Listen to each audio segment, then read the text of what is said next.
বাড়িতে গেস্ট এসেছে, বাজার থেকে নিয়ে এলাম চিকেন। যা, কারেন্টটাও চলে গেল। পই পই করে বলেছিলাম একটা শিলনোড়া কেনো, বলে কি না ওসব আর কেউ রাখে না। এবার কি হবে? চিন্তা নেই, কাটো আর কড়ায় ফেলো।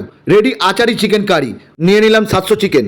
কুচিয়ে নিলাম আদা, রসুন, পেঁয়াজ, ধনেপাতা, কাঁচা লঙ্কা আর 3টে বড় সাইজের টমেটো।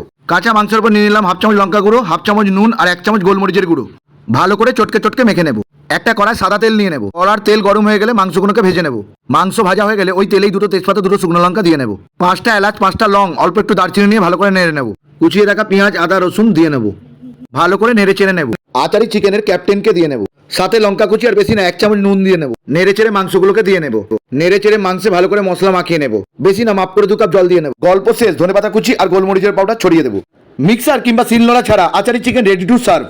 দিন না বাড়িতে আসা গেস্টকে বাহ বলতে বাধ্য। তাহলে বাড়িতে ঝটপট বানিয়ে ফেলুন নির্ঝঞ্ঝাট আচারি চিকেন কারি। কেমন লাগলো কমেন্ট করে জানাবেন। টাটা।